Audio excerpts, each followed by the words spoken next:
नमस्कार, प्रणाम। मैं अविनाश। वारदात तक एक नए एपिसोड में आज इस सच्ची घटना के साथ आप लोगों के बीच में आया हूँ। सच्ची घटना राजस्थान की है। दरअसल राजस्थान का एक जिला लगता है हनुमानगढ़, और इसी हनुमानगढ़ का एक थाना लगता है टिब्बी थाना। इसी टिब्बी थाने के अंतर्गत एक छोटा सा गांव आता है, मकरानी गांव। इसी मकरानी गांव में रहने वाला एक परिवार होता है, जिस परिवार के मुखिया वंशराज होते हैं। वंशराज की दो बेटियां होती हैं, जिनमें एक बेटी जिसका नाम अंजू होता है, दूसरी बेटी जिसका नाम मंजू होता है। दोनों बेटियों के सर से माँ का जो साया था वो उड़ चुका था। वक्त गुजर रहा होता है। अब दोनों बेटियों की जिम्मेदारी, शादी करने का बोझ और जो वंशराज है उन्हीं के सिर पर होता है। कुछ समय बीतता है, ये अपनी बेटी के लिए रिश्ता खोज ही रहे होते हैं कि एक रिश्तेदार होते हैं जो उनके एक तरह से के लिए रिश्ते में उनके भाई लगेंगे।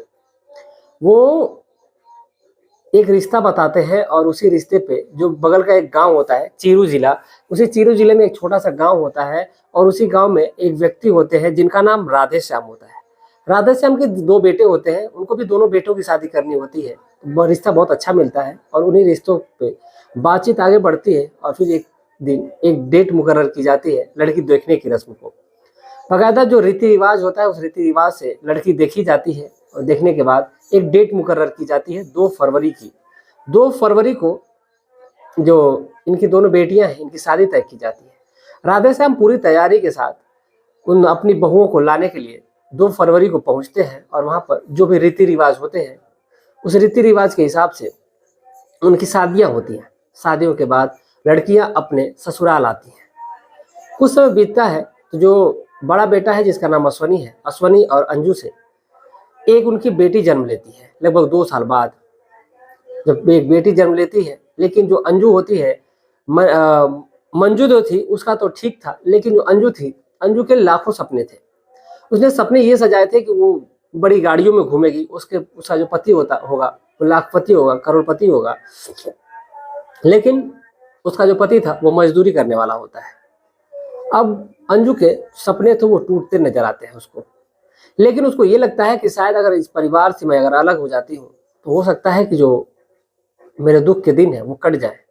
इसलिए जो अंजू है अब एक बार अपने पति से कहती है कि अब वो अलग होना चाहती है, लेकिन उसका जो पति है वो कहता है कि हम कैसे अलग हो सकते हैं। यहाँ पर बड़ी सोचने वाली बात ये थी कि वो अपनी ही बहन से अलग होना चाहती है, लेकिन वो अलग नहीं हो पाती है। जो उसका पति है अब बड़ा ही समझदार होता है, वो कहता है कि नहीं, अगर ऐसा करेंगे तो हम लोग की बहुत बदनामी होगी, बड़ा ही दिक्कत होगी।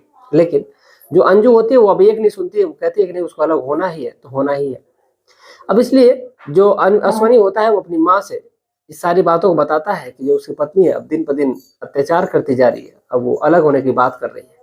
उसकी जो माँ होती है अश्वनी की, बड़ा ही समझदार होती है, वो कहती है कि जब देखो बेटा, अगर अगर उसने ऐसी जिद लगा ही ली है तो फिर उसमें कोई दो राय नहीं है, और वो अब मानेगी नहीं, और वो अब अलग होकर ही रहेगी। इससे अच्छा तुम ये है कि तुम अपनी बेटी को, अपनी पत्नी को लेकर के यहाँ से कहीं दूर चले जाओ, और वहां पर जाओ, कमाओ खाओ, जहाँ पर उसको ऐशो आराम की जो जीवन है वो रहेगा, और जहाँ पर कहीं ना कहीं उसको बहुत ज्यादा तकलीफ है खाना बनाने की है। इस पर जो लड़का होता है वो कहता है कि ठीक है, लेकिन वो अपने बेटे को जब इस तरह छोड़ नहीं सकती थी, लेकिन कर भी क्या सकती है तो माँ ही, करना तो पड़ेगा ही। अब इसलिए अश्वनी अपनी पत्नी को यानी कि अंजू को लेता है, और अपनी बेटी को, जो छोटी बेटी थी उसकी, उसको लेता है और लेकर के अपने ससुराल पहुंच जाता है। ससुराल जा करके अब वहीं पर रहने लगता है। कुछ समय बीतता है, और बीतने के साथ साथ जो अंजू होती है उसकी एक सहेली होती है। अंजू की जो सहेली होती है वो, जिसका नाम अर्चना सिंह होता है। अर्चना सिंह भी जो शादी है वो अपनी लव मैरिज की रहती है। अर्चना सिंह की शादी कमलेश से हुई रहती है, कमलेश सिंह से। अब ये दोनों पति पत्नी वहीं पर रह रहे होते हैं, और सब कुछ इनके जीवन में बड़ा ही सुख में चल रहा था। अब जो अर्चना थी उसका एक भाई होता है जिसका नाम रमेश होता है, जिसकी उम्र लगभग 20 साल के करीब होती है। रमेश आए दिन अपनी दीदी के घर आया जाया करता था, लेकिन अब एक दिन जब वो आता है तो अचानक से उसकी नजर अंजू पे पड़ती है, और जैसे ही अंजू पे नजर पड़ती है तो वो अंजू को देखता ही रह जाता है। सोचता है कि आखिर ये है कौन, इतनी खूबसूरत कैसे है। वो अपनी बहन यानी कि अर्चना से पूछता है कि दीदी ये बताओ कि आखिर ये लड़की कौन है। इस पर जो अर्चना होती है कहती है कि ये मेरी सहेली है, और यहीं पे बगल में ही इसका घर है, और यहीं पे रहती है। अब जो कमलेश है वो अपने साले पे इतना ध्यान नहीं देते हैं, और उसकी जो बीवी होती है यानी अर्चना, वो भी अपने भाई पे ध्यान नहीं देती है। जो रमेश है वो अब आए दिन धीरे धीरे अब अंजू के कहीं ना कहीं करीब आता जाता है और अंजू से बात करने की कोशिश करता है और इन दोनों के बीच कहीं ना कहीं अब दोस्ती हो जाती है। दोस्ती होने के बाद फिर जो अर्चना है, अब उसको ऐसा लगता है कि जो उसका भाई है अब कहीं ना कहीं अंजू की तरफ झुकाव इसका ज्यादा हो रहा है। अब इसलिए अपने भाई को मना करते हैं कि तुम ज्यादा यहाँ पर मत आओ। अब लेकिन जो कमलेश होता है वो भी अपने साले को मना करता है, लेकिन जो रमेश होता है वो मानने के लिए अब तैयार नहीं है कि आखिर वो अब आएगा क्यों नहीं। अब ऐसे ही इन दोनों के बीच में बातचीत होने लगती है। एक दिन जो रमेश होता है वो इससे अंजू से कहता है कि अगर तुम्हें कोई ऐतराज ना हो तो जो हमारे पिताजी हैं वो जमींदार हैं और तुम चाहो तो हमारे यहाँ आकर के नौकरी कर सकती हो। इस पर जो अंजू होती है वो बड़ा ही खुश होती है। वो कहती है कि ठीक है, आपके यहाँ सैलरी कितनी मिलेगी? तो जो रमेश होता है वो कहता है कि मैं बात करके बताता हूँ, अपने पिताजी से बात करूंगा, फिर आपको बताऊंगा कि हमारे यहाँ कितनी सैलरी मिलेगी। फिर आप अपने पति के साथ वहीं पर आकर के रहिएगा और वहीं पर काम धाम करिएगा। इस पर जो अंजू होती है वो कहती है कि ठीक है। कुछ समय बीतता है और बीतने के बाद से जो अंजू है वो अभी इंतजार ही करी होती है कि कब रमेश आएगा, कब उसको बताएगा। तो कुछ समय बाद यानी कि एक हफ्ते बाद ही जो रमेश है वो पापा से फिर से आता है और कहता है कि जो उसके पिताजी हैं वो मान गए हैं और वो शादी के लिए माफी चाहते हैं। वो कहते हैं कि जो काम के लिए वो मान गए हैं और वो पर डे के हिसाब से यानी कि प्रतिदिन 700 रुपये एक लोग को देंगे। इस पर जो अंजू होती है वो बड़ा ही खुश होती है। वो कहती है कि ठीक है, मैं अपने पति से बातचीत करती हूँ, फिर बातचीत करके आपको बताती हूँ। जो रमेश है वो कहता है कि ठीक है। शाम के वक्त अंजू का जो पति है यानी अश्वनी वो आता है तो फिर उससे बातचीत करती है। वो कहती है कि जो अब मेरी सहेली है उसके पिताजी जमींदार है और उसका भाई जो है मुझे नौकरी लगाने के लिए बात किया है और आपको भी वहीं पर लग जाएगी, क्योंकि एक बार मैं बोली थी 1 हफ्ते पहले लगभग कि वो मुझे नौकरी लगवा दे, मेरे पति को नौकरी लगवा दे। तो वो कह रहा था कि ठीक है, अपने पिताजी से बात भी किया था और वो 700 रुपये प्रतिदिन देने के लिए हिसाब से हमें ठीक ही रहेगा। तो अगर आप तैयार हो तो हम लोग वहीं पे चलेंगे और हम लोग का जो जीवन है वो बड़ा ही सुखमय होने लगेगा। अब बेटी भी बड़ी हो रही है तो खर्चे भी बढ़ेंगे। इस पर जो अश्वनी होता है वो कहता है कि ठीक है और वो और अपनी पत्नी के साथ निकल जाता है वहां से रमेश के घर पर। रमेश के घर पर पहुंच करके वो दोनों वहीं पर पति पत्नी अपने ड्यूटी पर लग जाते हैं और अपना काम धाम जो होता है उस काम धाम को करने लगते हैं। कुछ समय बीतता है और बीतने के बाद लगभग यानी कि 20 दिन ही बीता रहता है और इधर जो उसका पति है अश्वनी की जो माँ होती है वो हमेशा अपने बेटे को फ़ोन किया करती थी, लेकिन एक दिन जब फ़ोन करती है तो जो उसका बेटा है वो फ़ोन ही नहीं उठाता है। अब जैसे फ़ोन नहीं उठाता है तो माँ को टेंशन हो जाती है कि आखिर उसका बेटा फ़ोन क्यों नहीं उठा रहा है। अपनी बहू को फ़ोन करती है लेकिन बहू का फ़ोन स्विच ऑफ आ रहा है। अब वो परेशान हो जाती है तो फिर अपना जो उसका छोटा बेटा होता है उसे कहती है मनीष से कि देखो पता नहीं क्यों अश्वनी फ़ोन नहीं उठा रहा है, उसकी पत्नी का भी फ़ोन बंद आ रहा है। तो वो कहता है कि आप परेशान मत होइए, वेट कर लीजिए, हो सकता है कि फ़ोन डिस्चार्ज होगा या फिर कोई बात होगी। इस बार जो उसकी माँ होती है वो कहती है कि ठीक है, अब रात होती है, सुबह होती है, लेकिन फिर भी अश्वनी का फ़ोन नहीं आता है। जब इधर बहू से बात नहीं हो रही है तो इधर जो माँ उसकी है वो परेशान हो रही है कि आखिर मेरी बहू और मेरा बेटा गए कहाँ। अब इसीलिए अब अपने वो समधी को फ़ोन करती है यानी कि वंशराज को फ़ोन करती है। वंशराज भी बातचीत करने की कोशिश करते हैं लेकिन वहाँ से कोई भी सुराग हाथ नहीं लगता है। अब इधर जो उसका भाई है यानी कि अश्वनी का जो भाई है जिसका नाम मनीष है, अब मनीष को जाना पड़ता है अपने भाई को खोजने के लिए। लेकिन वहां पर जाता है तो पता चलता है कि जो उसकी पत्नी है अश्वनी की और अश्वनी दोनों यहाँ से तो कब के जा चुके हैं। वो लोग यहाँ पे उनको काम पसंद नहीं आता है तो इसलिए वो यहाँ से चले जाते हैं। अब जैसे ही मनीष को इस बात का पता चलता है कि वो लोग चले गए हैं तो कहीं ना कहीं अब उन्हें शक होने लगता है कि आखिर ये दोनों गए तो गए कहाँ। अब फोन भी स्विच ऑफ आ रहा है, अब इसलिए परेशान हो जाते हैं पुलिस। लेकिन इधर जो माँ है अब वो सीधे थाने पहुंचती, जो टिब्बी थाना होता है अब उसी थाने में पहुंचती है और अपने बेटे की गुमशुदगी की रिपोर्ट लिखवाती है। इधर जो पुलिस होती है अब जैसे ही मामला संज्ञान में आता है कि बेटा, बहू और एक पोती ये तीनों लोग गायब हो चुके हैं तो फिर पुलिस हरकत में आती है और खोजबीन जारी कर देती है। इसी बीच जो लड़की होती है यानी कि जो अंजू होती है अपनी सास को फोन करती है और कहती है कि जो उसके पति हैं पता नहीं कहाँ चले गए हैं, उसको छोड़ करके पता ही नहीं चल रहा है। दरअसल जब उसकी माँ उससे पूछती कि आखिर वो है कहाँ, लेकिन इससे पहले ही जो अंजू है वो फोन कट कर देती है। इधर जो अश्वनी की जो माँ है वो परेशान हो जाती है, फिर पुलिस को इस बात को बताती है कि जो उसकी बहू है उसने तो फोन किया था लेकिन वो पूछती कि वो कहाँ पे है, इससे पहले उसने फोन कट कर दिया। इस पर पुलिस की जो शक की सुई है अब कहीं ना कहीं घूमती हुई अंजू पे आती है कि ऐसा ना हो कि यही कहीं प्रेम प्रसंग का मामला तो नहीं है कि जैसे इस वजह से ऐसा हो गया। अब पुलिस जिस नंबर से फोन आया हुआ होता है उस नंबर की सीडीआर निकालती है, उस नंबर की लोकेशन निकालती है, तो पता चलता है कि ये जो नंबर है ये पंजाब में जाकर के एक्टिव है। पंजाब के एक स्टूडियो जो पीसीयू होता है, स्टूडियो होता है, जो भी होता है वहाँ का है। अब पुलिस वहाँ पहुँचती है, यानी पंजाब पहुँचती है और वहाँ पता करने की कोशिश करती है कि आखिर ये बताइए कि जिस इस नंबर से आखिर किसने फ़ोन किया था। इस पर जो स्टूडियो वाला होता है वो कहता है कि मुझे नहीं पता, इस पे तो हज़ारों लोग फ़ोन करते हैं और आते जाते रहते हैं, आखिर मैं किसका किसका रिकॉर्ड बताऊँगा। इतने में जो अंजू होती है कुछ ही समय बाद, यानी कि पुलिस अब वहीं पे खड़ी होती है, लेकिन जो पुलिस होती है वो सिविल ड्रेस में होती है। अंजू वापस से आती है फ़ोन करने के लिए। दरअसल वहाँ से वो फ़ोन भी किया करती थी। अब जैसे ही वो फ़ोन करने के लिए जब आती है तो पुलिस उसके फ़ोटो को मैच करती है, तो पता चलता है कि ये कोई और नहीं बल्कि वो अंजू ही है। पुलिस उसको तुरंत वहीं से अरेस्ट कर लेती है और उससे पूछा जाता है कि तुम्हारा पति कहाँ है, तुम्हारी बेटी कहाँ है। तो कहती है कि पति का तो मुझे पता नहीं कि पति आखिर है कहाँ, लेकिन जो बेटी है वो बेटी यहीं पर, मैंने रूम लिया है और रूम लेकर के मैं यहीं पर रहती हूँ और वो वहीं पर है। क्योंकि पुलिस को देख करके वो सकपका जाती है और जो भी होता है वो सारी चीज़ें सच सच बताने लगती है। जो पुलिस है उसकी बेटी को लिलवाती है और फिर उसको लेकर के इसी, यानी कि जो टिब्बी थाना होता है वहाँ पर लेकर के चली आती है और फिर वहाँ पे बाकायदा उससे पूछताछ होती है। दरअसल जितनी बार भी पुलिस उससे पूछती थी वो अलग अलग बयान दिया करती थी कि वो उसको कुछ नहीं पता, या फिर उसका पति गायब हो गया है, उसका पति कब गया है। अब ऐसे कर करके तमाम जो उसके बयान हुआ करते थे वो अलग अलग हुआ करते थे। अब इसीलिए जो पुलिस है, पुलिस की शक की सुई सीधा घूम करके अंजू पे ही रुक जाती है। पुलिस अब उससे अच्छी तरीके से जब पूछताछ करती है, अपने तरीके से पूछताछ करती है, यानी कि सख्ती से जब पूछताछ करती है, तो अंजू जो होती है वो बोलने लगती है और फिर एक एक जो हकीकत बताती है वाकई वो हैरान कर देने वाली होती है, सबको परेशान कर देने वाली होती है। दरअसल अंजू एक कहानी बताती है कि जो उसके सपने होते हैं वो सपनों को जब उसका पति पूरा नहीं कर पाता है तो इसी बीच उसकी मुलाकात जो होती है रमेश से होती है।